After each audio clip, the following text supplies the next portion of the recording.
Welcome to the Aaron Harber Show. My special guest today is the chairman of the National Endowment for the Arts, Jane Chu. Dr. Chu, thanks for joining me. Thanks for letting me join you. Well, it's an honor to have you. I don't want to recite your academic pedigree, but I'm extremely, is there any degree you don't have?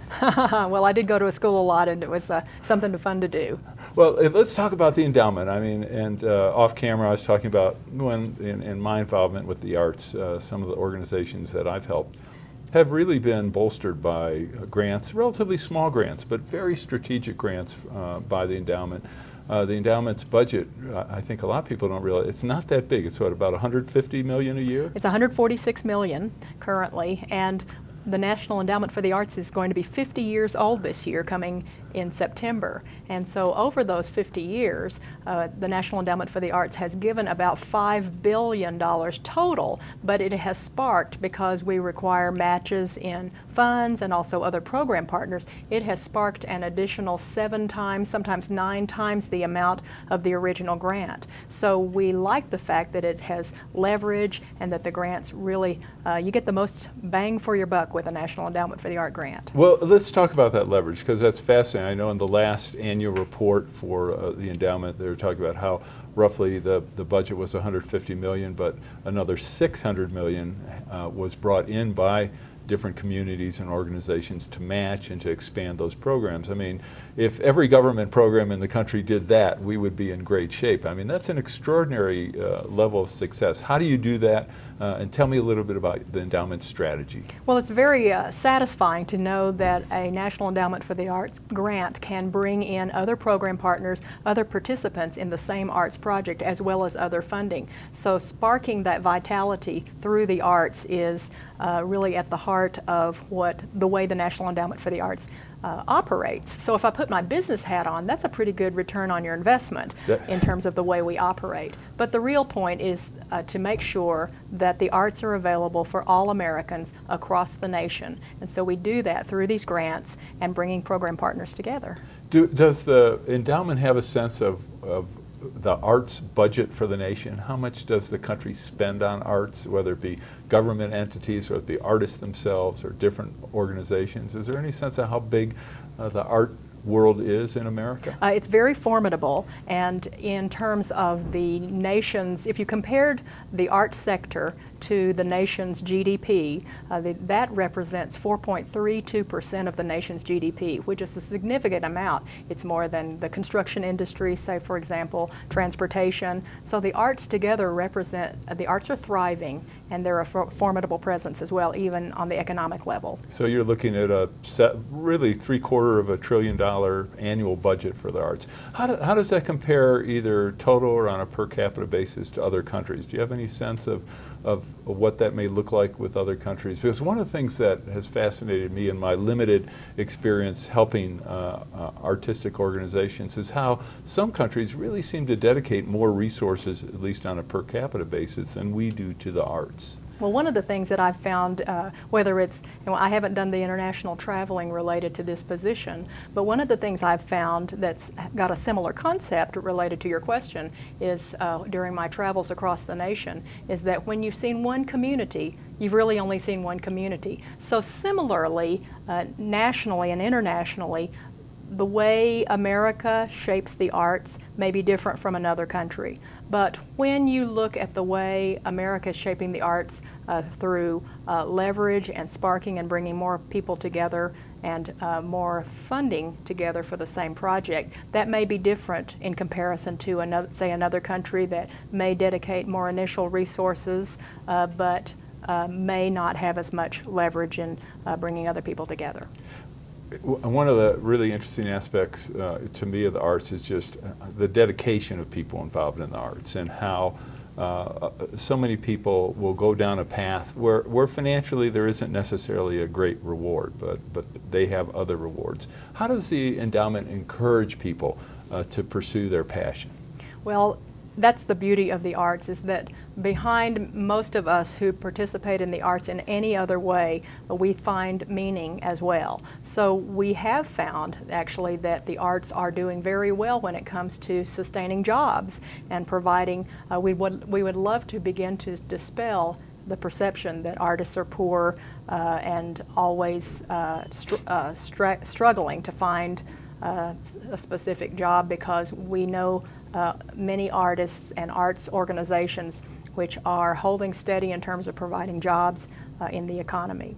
But we know that one of the things that the arts has for all of us at any level, regardless of whether we have devoted ourselves to being a professional artist or arts provider, or if we have tangentially been related to the arts and we are scientists who are engaged in the arts, for example. We know that the meaning behind it makes us more expanded thinkers. We've seen high academic performance associated with many kids who participate in the arts but come from other low opportunities, possibly low income households. So we want to make sure that people understand that the arts are for everybody in so many different ways, and that there's not just one way to participate in the arts, but many. So you don't have to be a starving artist to be a successful artist, at least creatively? Well, that's exactly right. What about the fact that so many young people today, when they're going through college, university, especially if they go to graduate school or professional school, leave their educational time with huge debt? I mean, for some, a debt of $20,000 or $30,000 is a lot. Others are leaving with debts literally in the hundreds of thousands of dollars.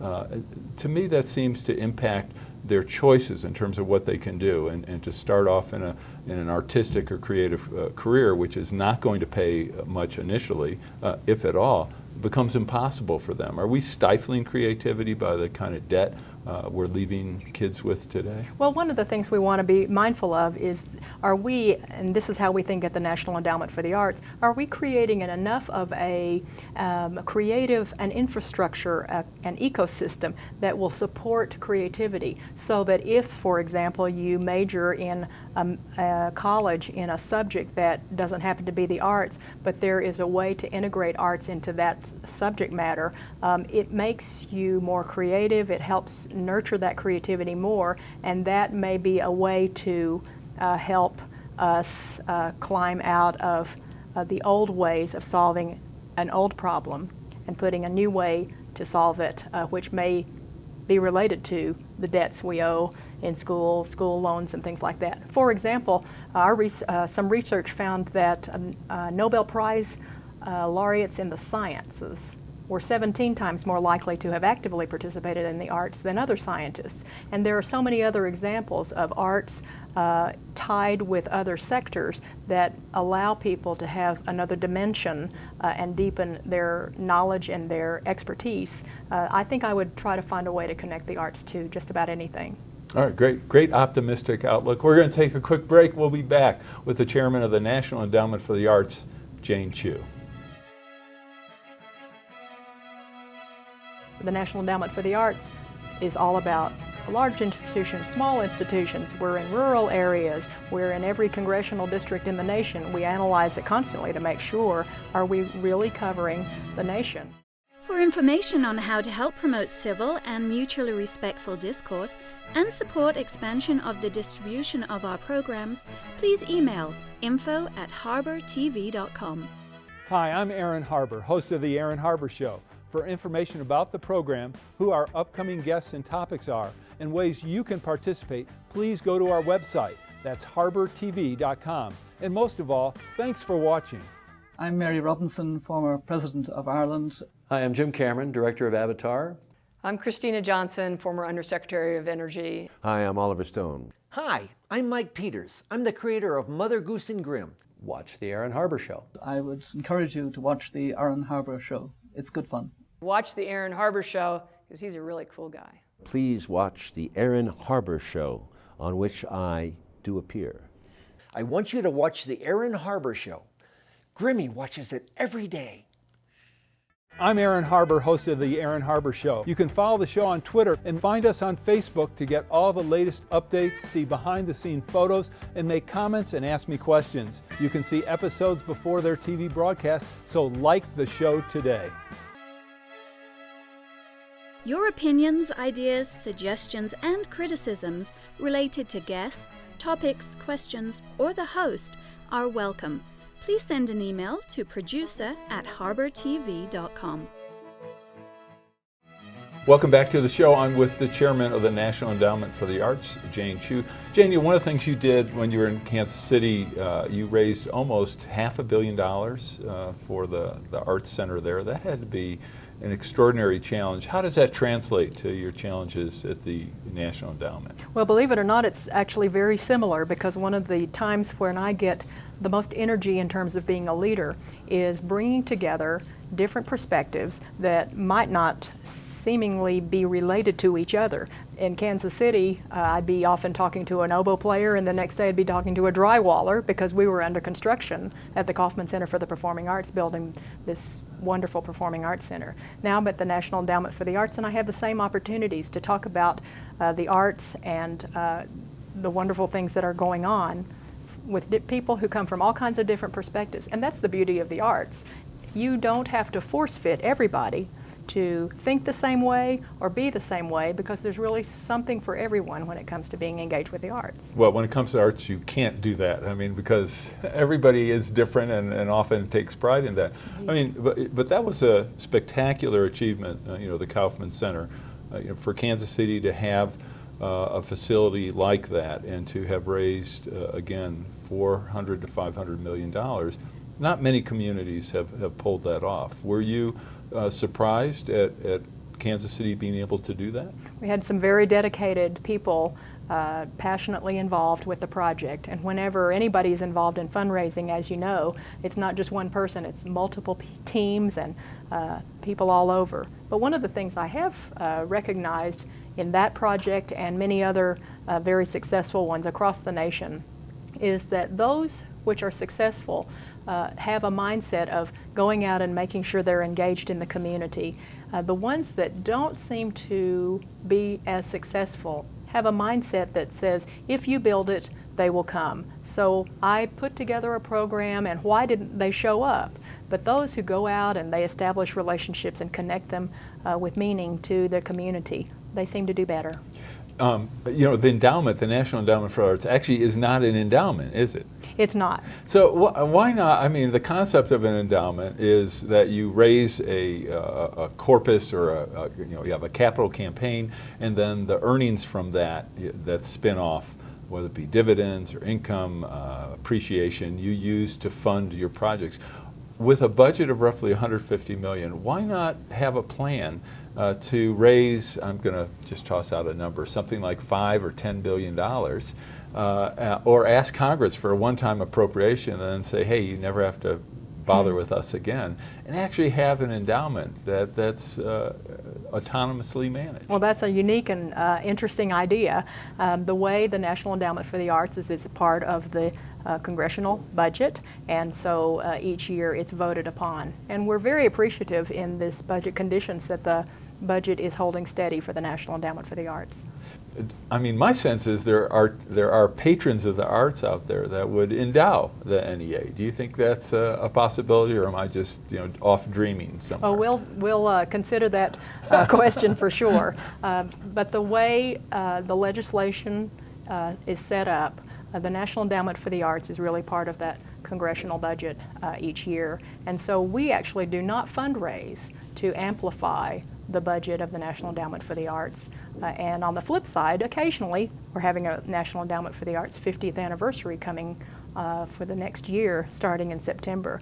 We do not use the National Endowment for the Arts for any type of special occasion or special event.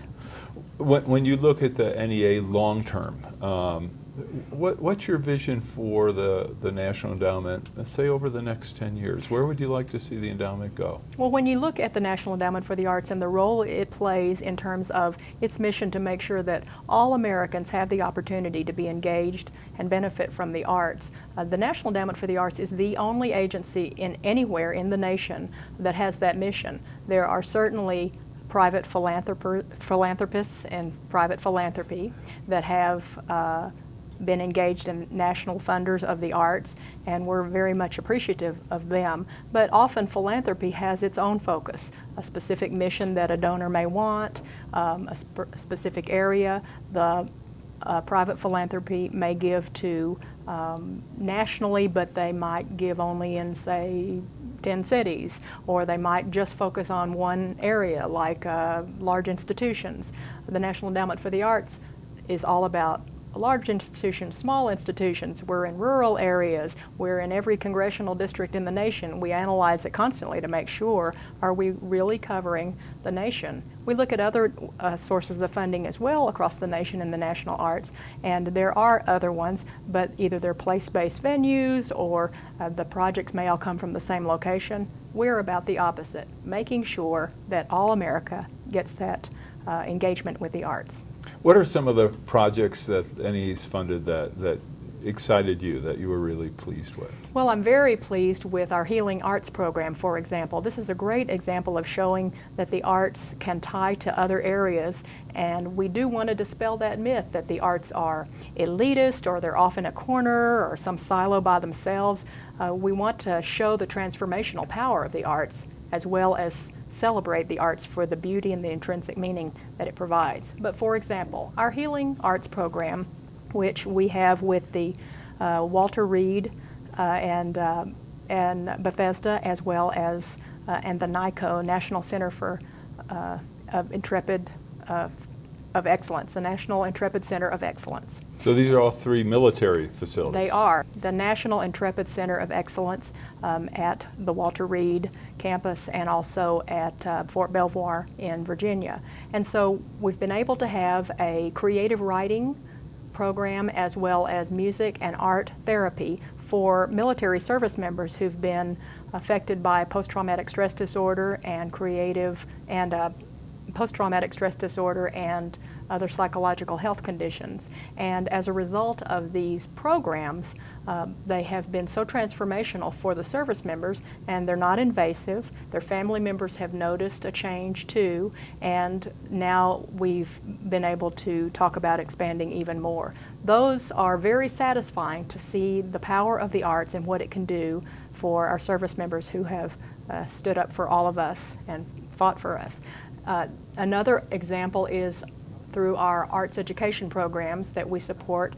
Many times there are schools that have kids who come from low opportunities, especially in low-income neighborhoods, or come from not using English as its first language. That certainly was the case where my parents, who came from China, did not use English as the first language. And the arts seem to be an equalizer when it comes to those opportunities. They come in and they take over just the need to use linear everyday words, and they can teach us in a different way. We've seen youth who have not had any other opportunities but had an arts curriculum. Their academic performance has increased so much that they're now on an equal playing field with the rest of their peers. We've seen truancy rates dropped. We've seen other types of transformational ability for people to really get an opportunity to be a contributing citizen and productive as a result of participating in the arts. Those are very satisfying, just as much as many of the programs that the National Endowment for the Arts has funded for decades.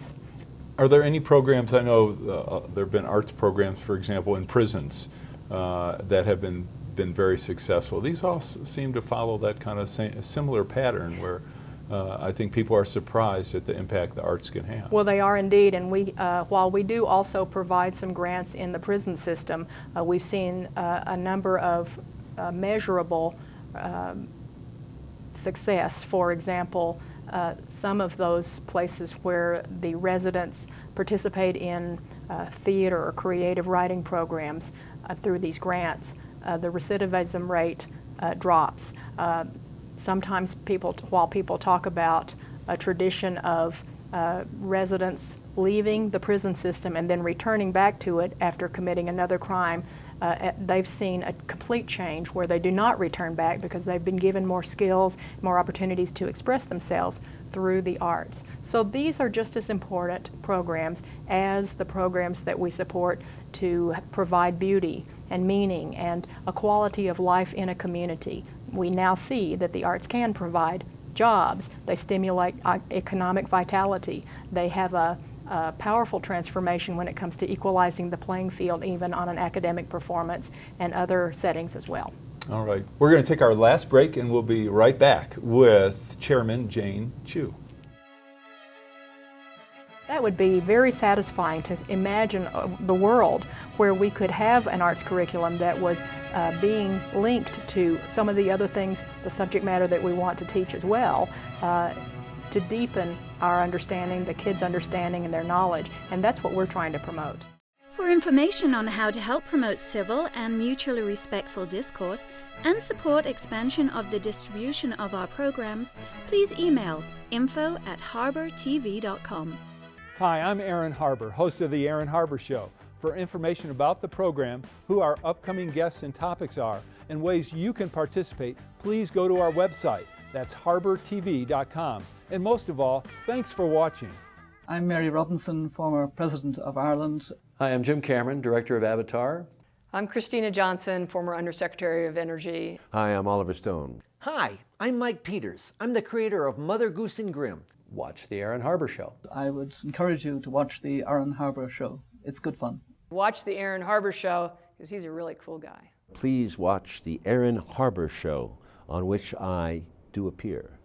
I want you to watch the Aaron Harber Show. Grimmy watches it every day. I'm Aaron Harber, host of The Aaron Harber Show. You can follow the show on Twitter and find us on Facebook to get all the latest updates, see behind-the-scenes photos, and make comments and ask me questions. You can see episodes before their TV broadcast, so like the show today. Your opinions, ideas, suggestions, and criticisms related to guests, topics, questions, or the host are welcome. Please send an email to producer@harbertv.com. Welcome back to the show. I'm with the chairman of the National Endowment for the Arts, Jane Chu. Our last segment, so kind of rapid fire maybe. But one of the things that I've followed is the funding of arts in our public schools. And certainly over the last literally 2 or 3 decades, many school districts have cut funding for the arts. And art teachers have been laid off, classes have been canceled, and in some schools they don't even teach art anymore. What's your take on that phenomenon? Are we reversing it? What do we need to do? We share your concerns, and we're paying very close attention to that as well. And the reason for that is because we've seen enough research and hard evidence that when arts education is provided, whether it is art for art's sake and the joy of playing an instrument or participating somehow that way, or it is tying arts curriculum to other subjects and seeing the academic performance increase and the ability to retain subject matter longer and truancy rates dropping. We've seen such transformational change. We don't want arts education to go away as well. So one of the things the National Endowment for the Arts is trying to do is, while it has for decades given grants to specific programs that help students learn about the arts or participate in it, and it's also given grants to teachers for professional development, and it'll continue to do that. But one of the things we are really paying attention to and are now doing, specifically to what you just raised, is can we go in and provide much larger grants over periods of years to, say, school districts that bring in other community resources and community organizations that provide the arts, so that the whole system and the whole environment of the arts education is supported for these kids at any age, and that way the whole community gets to participate, and hopefully it'll sustain itself longer. So we call those collective impact grants, and we just gave out our first group of those this year, and we'll do many more. How about the concept of addressing the challenge of educating and informing the American people of the value of having arts in the classroom? Certainly many Americans know and understand this, but with the kind of budget pressures school districts have, people will say, well, if it's a choice between math and art, I'm going with math.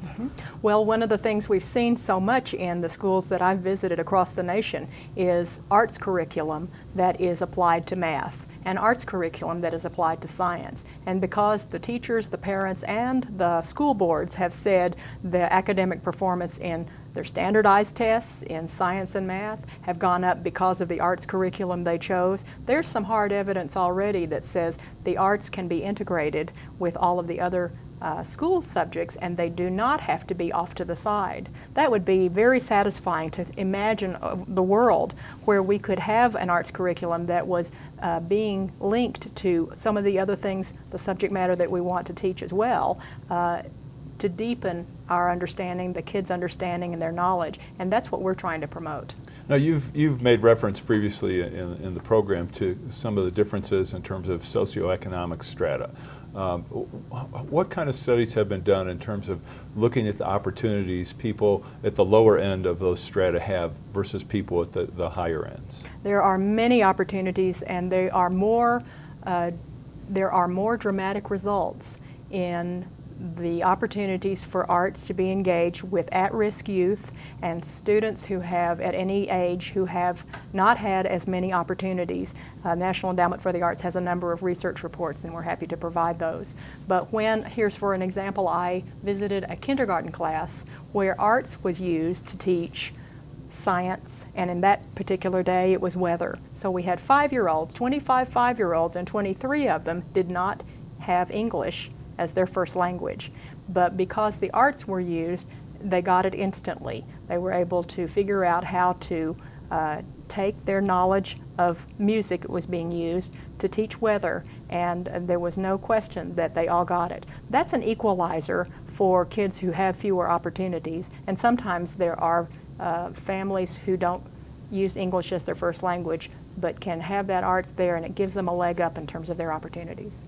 I apologize for our running out of time, but if you could make one change, or if you had one wish when it came to the arts in America, what would it be? If you had carte blanche to do anything you wanted? Well, when we have the opportunity to really understand across America that the arts belong to all of us, and that we really can't do without the arts, but they deepen and they enrich our lives, not just for the intrinsic beauty, which is in and of itself is fabulous, but also they help make us better performers academically. They have a relationship with the way we can be contributing players in our society. Then we will really understand how valuable the arts are, the role the National Endowment for the Arts plays in sparking and stimulating that vitality, and there will be a paradigm change that the arts are not off in a silo, but they infuse our everyday lives. Who can help spread that message? I mean, obviously the endowment can do it to a certain extent, but many government-funded agencies are reluctant to take on that kind of role for obvious reasons. Who else can help do that? We're very appreciative of the pieces that people are helping in terms of our partnerships. For example, I talked about our Healing Arts partnership. That's for our military service members. The Bureau of Economic Analysis is now in partnership with the NEA because they've seen how formidable the arts are in terms of its relationship to the economy, the GDP, that it was much more formidable than before. And now they're deepening their measurements. But at the heart of this, and that's what the arts do so well, is they really tell a story of meaning. And so we're starting a story bank from across the nation of stories of how the arts have been meaningful to any of us. You can always write into arts.gov and tell your story as well, because we'll have many, many stories in celebration of our 50th, and then our 50th anniversary. And then when people start realizing the meaning of the stories and how it touches all our lives, regardless of us having different perspectives from each other, we'll see the value of the arts. All right, Jane, thank you so much. Thank you for letting me join you. My pleasure. That was Jane Chu, the chairman of the National Endowment for the Arts. I'm Aaron Harber. Thanks for watching.